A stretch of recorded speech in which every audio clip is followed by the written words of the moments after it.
저는 개인적으로 신과 함께가 1편보다 2편이 더 나아 보입니다. 하지만 잘 만들었다는 얘기는 아닙니다.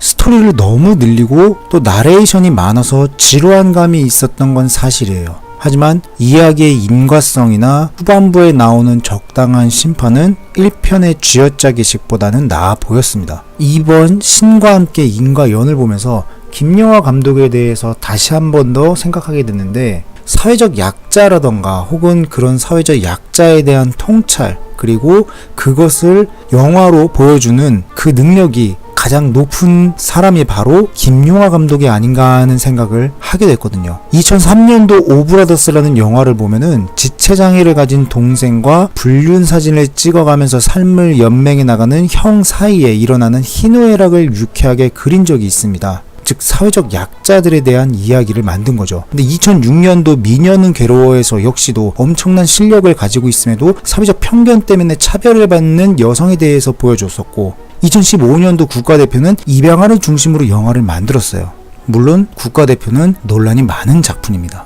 아무튼 저는 이러한 관점에서 보면은 김용하 감독은 가족 혹은 사회적 약자에 대한 드라마를 만드는 부분에서는 장인 혹은 전문가라는 말을 붙여도 될 것 같다라는 생각을 하게 됐습니다. 솔직히 신과 함께 1편은 감정선을 너무 심하게 건드려서 과한 면이 있는 건 사실이죠. 하지만 2편에서는 엔딩 크레딧의 주인공이자 모든 일을 계획했었던 인물이 실제 한국 사회 속에서도 그러한 모습을 보여준다는 특징, 이거를 비교해서 보면은 이번 심판은 나름 성공적이라고 저는 생각을 해요. 특히 그 사람의 특성에 맞게 마지막에 잠시 스치고 넘어가는 연출을 보여준 것도 1편에 비해서는 확실히 과하지 않은 분위기를 줘서 굉장히 큰 납득을 받았어요. 사실은 기본에 충실하지만 통상적으로 활용되는 것을 찾고 그것을 중심으로 이야기를 만드는 건 굉장히 큰 스킬이 필요한 부분입니다. 물론 이 부분에서 너무 집중한 나머지 이야기가 늘어지고 나레이션에는 불편한 장르를 남발해서 영화를 보는 사람이 솔직히 저도 약간 좀 졸았어요.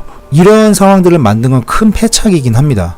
하지만 그럼에도 불구하고 모든 것을 아우르는 깔끔한 마무리를 보여준 거는 굉장히 칭찬받아 마땅하다고 생각합니다. 그리고 1편에 비해서 2편 CG가 발전이 없다고 말씀하신 분들이 계시는데, 한국 영화에서 이 정도 CG를 보여준 거는 저는 근래 본 적이 없어요. 영화 속에서 파충류를 중심으로 그린 어떤 영화가 있습니다. 신과 함께 인과 연에서 나온 파충류를 중심으로 나온 영화가 있는데, 그 영화하고 견주어 봐도 완성도가 떨어지질 않아요.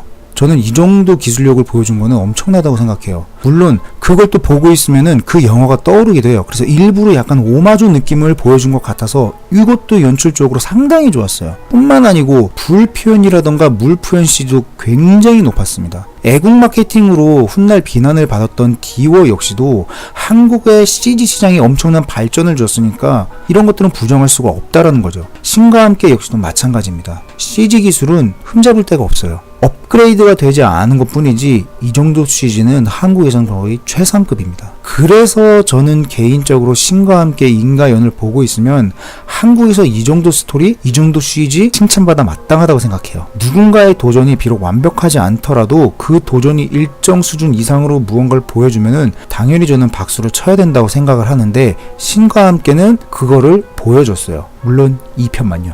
하지만 이번에도 영화 제작에 있어서 기본을 못 지킨 건 굉장히 안타까운 현실입니다. 지난 방송에서도 언급했지만 영화의 기본은 스토리예요. 이 이야기가 허술하면 내용은 굉장히 지루해지고 재미가 떨어집니다. 이번 신과 함께 인과 연에서도 신과 함께 죄와 벌에서 보여줬던 지루하고 따분한 것들이 계속해서 이어지면서 이야기가 겉도는 것 같은, 중심 없이 계속 돌고 도는 그런 스토리를 만들었습니다.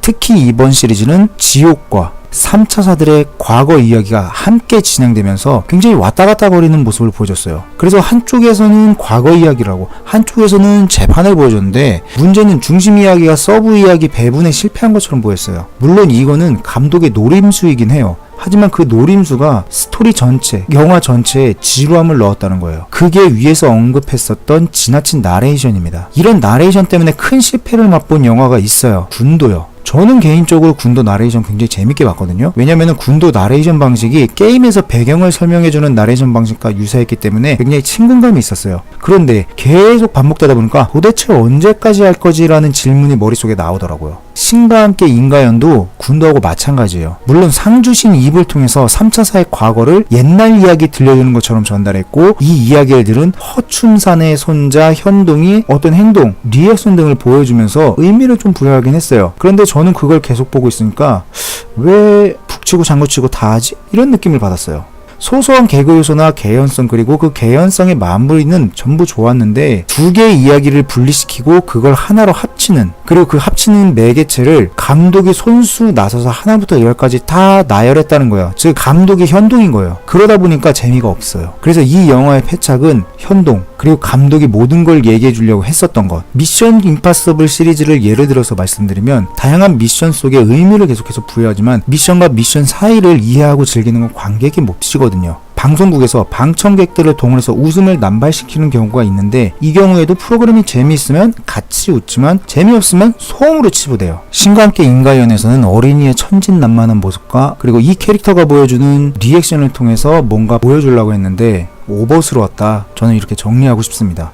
그래서 제가 이 영화를 보고 다음과 같이 정리하면서 영상 마치고자 합니다.